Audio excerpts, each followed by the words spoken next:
నిన్న కాదు 2 days నుంచి అండి ఏబిఎన్ రాధాకృష్ణ గారు ఏదో అన్నారని చెప్పి అందరూ ఆయన ఆఫీసుల మీదకి వెళ్ళి దాడులు చేయడానికి నిన్న హైదరాబాద్లో గందరగోళం చేశారు. అది మనందరం చూసాం.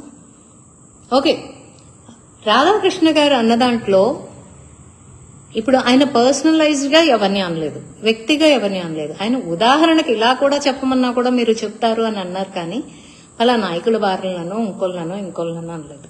కరెక్టే, ఏ మహిళని ఎవరూ తీసుకురాకూడదు, ఇదైతే వాస్తవం, నేను ఒప్పుకుంటాను. కానీ చెప్పే విధానం తప్పేమో, కానీ ఆయన చెప్పింది చాలా కరెక్ట్ గా ఉందండి. ఎందుకు చెప్తున్నాను అంటే, నారా చంద్రబాబు నాయుడు గారి భార్య గారైన భువనమ్మని అన్న రోజున ఎవరూ ముందుకు రాలేదు. ఆ రోజున అసలు వైఎస్ఆర్సీపీ పురుడు పోసుకున్న రోజు నుంచి, పుట్టు పూర్వత్రాల దగ్గర నుంచి రాజకీయ రంగు రుచి వాసన మారిపోయింది.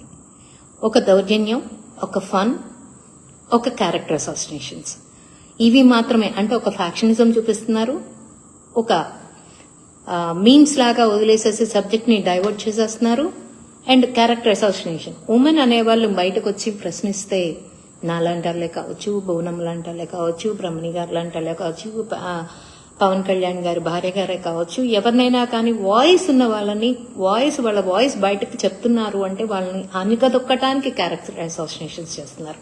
ఇందులో నా భేదం ఏమీ లేదండి. అండ్ ఇక్కడ ఇంకొకటి ఏం జరుగుతుందంటే, మొదటి నుంచి కూడా జగన్మోహన్ రెడ్డి గారు పందా ఎలా ఉంటుందంటే, మీరు చేస్తే తప్పు, నేను చేస్తే రైట్ అంటున్నారు. అంటే నేను దాన్ని ముద్దక ఉదాహరణ కానీ సామెత కానీ నేను చెప్పలేకపోతున్నాను, కానీ మీరు చేస్తే అది తప్పు, మేం చేస్తే మాత్రం రైట్ అనే పద్ధతిలో ఆయన వెళ్తున్నాడు అనేది నాకు బాగా అర్థమైపోయింది. వైసీపీ ఎప్పుడైతే పురుడు పోసుకుందో అప్పుడు ఆ రోజు నుంచి రాజకీయ రంగు రుచి వాసన మొత్తం మారిపోయినాయండి. అప్పటి వరకు హెల్దీ పాలిటిక్స్ ఉన్నాయి. అసలు రాష్ట్రంలో కానీ దేశంలో కానీ ఎక్కడైనా కానీ అసలు చాలా హెల్దీ పాలిటిక్స్ ఉండేది. ఎక్కడా కూడా మహిళను తీసుకొచ్చి ఇంత క్యారెక్టర్ అసాసినేషన్స్ చేయడం కానీ, ఇంత వల్గారిటీ చేయడం కానీ రాజకీయంలో ఎప్పుడు నెవర్ బిఫోర్ ఎవర్ ఆఫ్టర్ అండి. జగన్మోహన్ రెడ్డి గారికి ముందు, తర్వాత మాత్రమే. ఒక ఛాన్స్ అని అడిగి వచ్చి కూర్చుని అధికారంలో కూర్చున్నటానికి తల్లిని చెల్లిని పాదయాత్రలు చేయించి వాడుకుని, తర్వాత వాళ్ళని కూడా ఆ పక్క రాష్ట్రానికి వెళ్ళిపోయి వాళ్ళ ప్రాణాలని వాళ్ళు గుప్పెట్లో పెట్టుకుని కాపాడుకుంటున్న పరిస్థితిని మనం చూస్తున్నాం. సో వాళ్ళని తిట్టమంటే తిట్టారు. వైసీపీ పేటీఎం బ్యాచ్ మొత్తం, పేటీఎం బ్యాచ్ అన్నా కూడా తప్పే అవుతుంది వాళ్ళకి. ఎందుకంటే ఓ పక్కన పేటీఎం ఇస్తున్నారని వాళ్ళకి తెలుసు, తీసుకుంటున్నారని వాళ్ళకి తెలుసు, కానీ అంతే తప్పంటున్నారు. సరే పోనీ వైసీపీ క్యాడర్ అందామండి. వైసీపీ క్యాడర్ అందరికీ తెలుసు. జగన్మోహన్ రెడ్డి గారు షర్మిల గారిని, విజయమ్మ గారిని తిట్టమంటే తిట్టేశారు. దానికి ఉదాహరణ వర్ర రవీందర్ రెడ్డి వేసే పోస్టులు, పంచప్రభాకర్ మాట్లాడే మాటలు, శ్రీరెడ్డి మాట్లాడే మాటలు, మరి ఇక ఇవన్నీ మనం చూస్తూనే ఉన్నాము ఎంత వల్గర్ గా ఉన్నాయి ఏంటి అనేది. ఇది ఇలాగ ఉంటే అక్కడ జగన్ ఆర్కే గారు ఏం చెప్పారండి వీకెండ్ కామెంట్ లో, బ్లైండ్ గా జగన్మోహన్ రెడ్డి ఏది చెప్పినా అది ఫాలో అవ్వటం అనేది వైసీపీ గ్యాంగ్ కి బాగా అలవాటు అయిపోయింది. అది నాయకులు కావచ్చు, కార్యకర్తలు కావచ్చు, ఇంకొకరు కావచ్చు. అది మాత్రం ఆయన ప్రస్తావించారండి. కాకపోతే ఆయన చెప్పిన విధానం తప్పు. అంటే ఆయన చెప్పే విధానంలో కొంచెం ముతగ్గా చెప్పారు అంతే తప్ప, నేనైతే ఆయన చెప్పిన విధానంలో ఎంతవరకు కరెక్ట్ ఉందో చెప్పడానికి నేను ఇప్పుడు ఇలా పెట్టానండి. ఎందుకు చెప్తున్నాను అంటే, ఇప్పుడు ఆ రోజున బాబాయ్ హత్య జరిగిన రోజున మనిషి అంత ఘోరంగా, అంత దారుణంగా హత్య చేయబడిన వ్యక్తి ఉంటే ఆ రోజున ఏం చెప్పారండి, గుండెపోటు అని చెప్పి ప్రచారం చేయమన్నారు.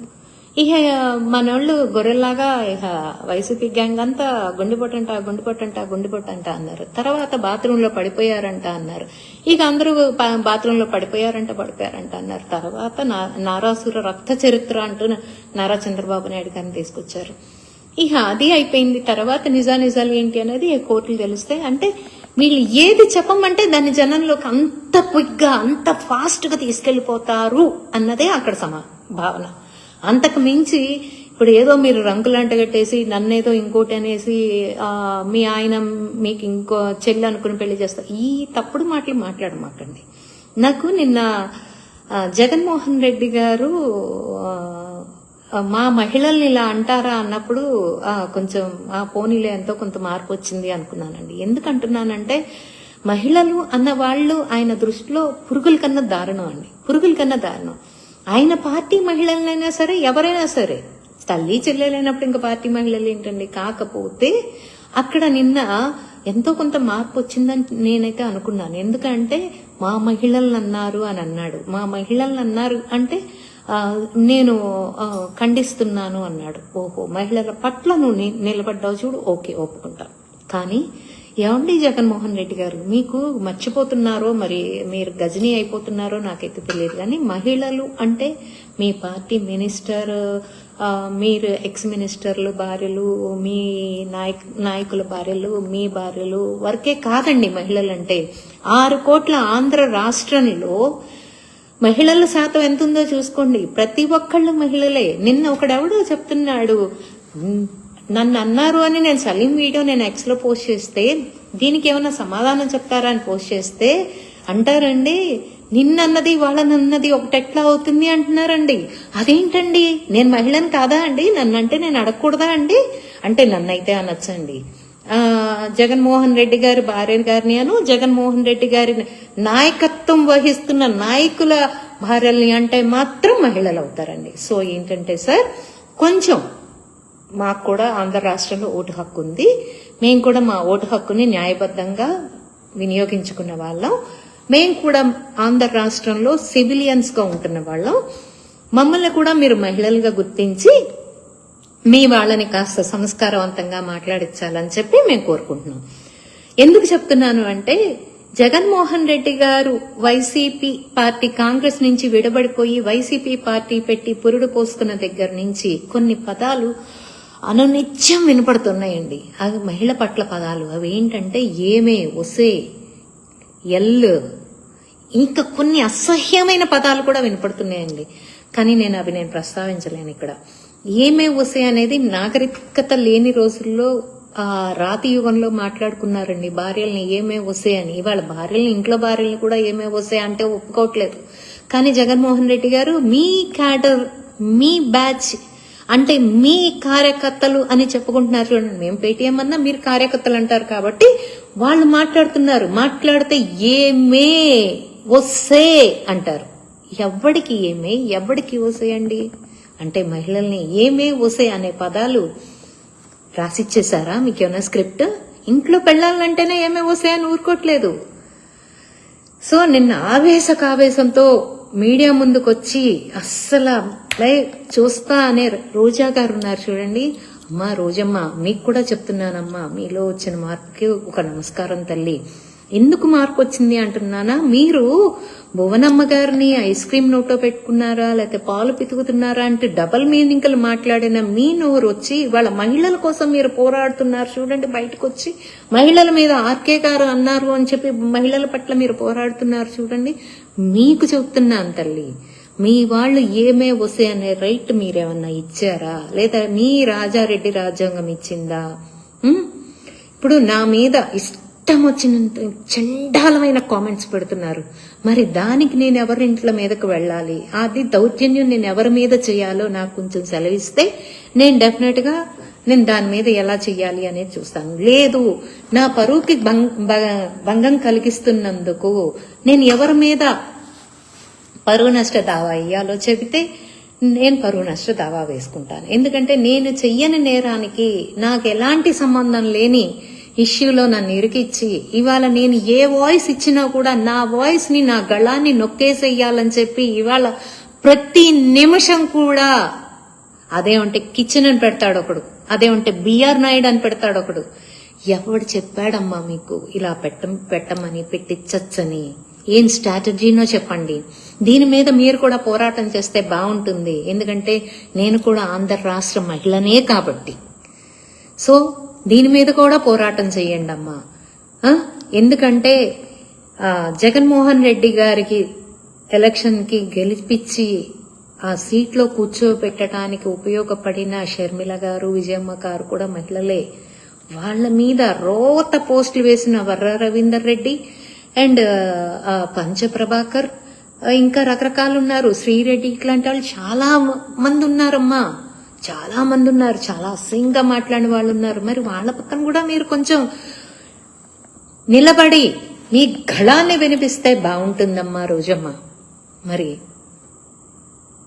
భారతీరెడ్డి గారు, మీరు మాత్రమే మహిళలు కాదు, మీరు మహిళల పట్ల మీరు తీసుకున్న స్టాండ్ సూపర్, అప్రిషియేట్ దట్. కానీ భువనమ్మ గారు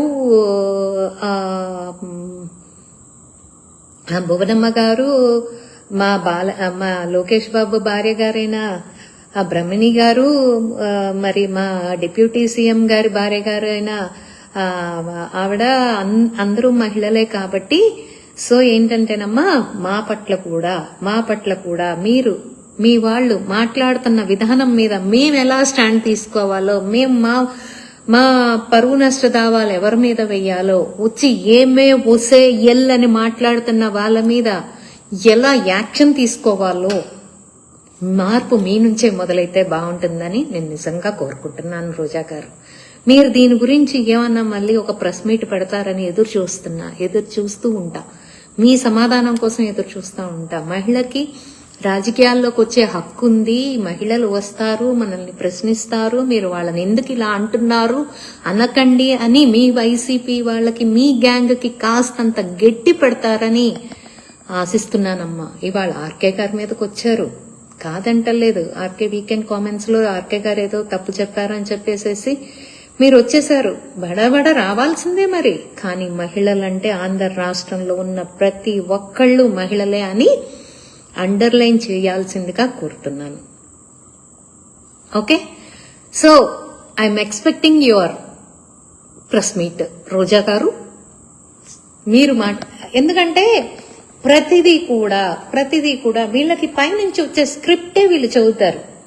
అది వీళ్ళ లీడర్స్ అందరూ మమ్మల్ని ఇలా, ఎందుకంటే పబ్లిక్ గా చంద్రబాబు నాయుడు గారిని తిట్టమంటున్నారు అని పబ్లిక్ మీటింగ్ లో రోజా గారి చెవుల్లో రహస్యంగా చెప్పెళ్ళిన మన వీడియోలో చూసాం.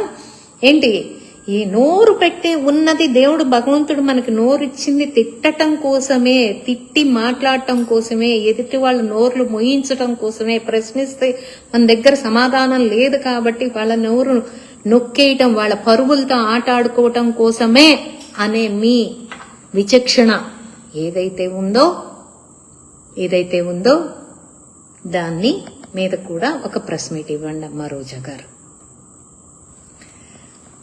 మా స్వతంత్రం మాకు కావాలి. మహిళగా నేను అడుగుతున్నా, నా వాక్ స్వతంత్రం నాకు కావాలి.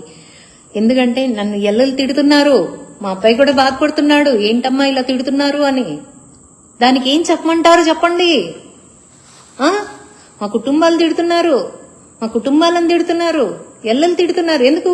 మేమేదో తప్పులు చేసి కాదు, మిమ్మల్ని ప్రశ్నిస్తున్నామని చెప్పేసి మాకు రంకులు అంటగడుతున్నారు. మీలో వచ్చిన మార్పు I really appreciate Roja madam. I'm waiting for your press meet.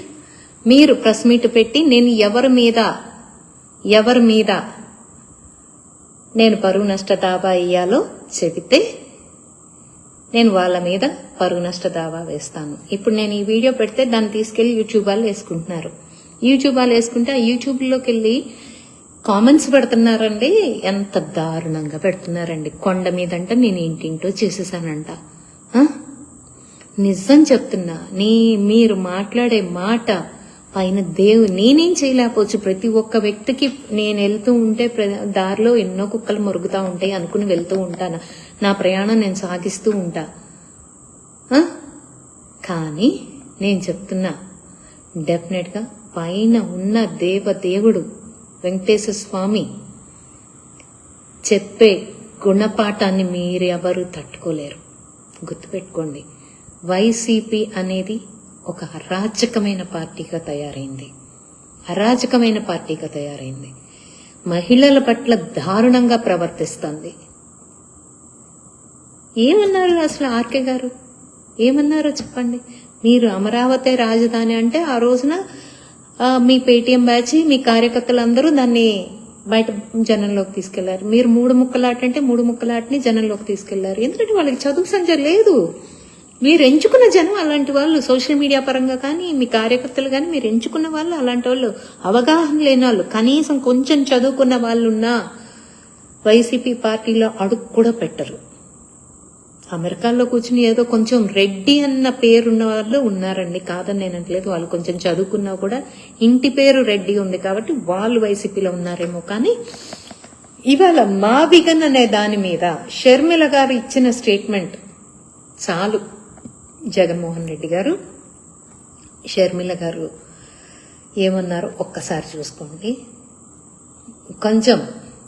ఇంకొంచెం మారండి. మహిళల పట్ల కాదు, రాష్ట్రం పట్ల మారండి. కొంచెం ఆలోచించండి. మీరు మారతారని ఆశిస్తూ సెలవు తీసుకుంటున్నా. ధన్యవాదములు. రోజా గారు, మీ ప్రెస్ మీట్ కోసం I'm waiting. Please. Thank you.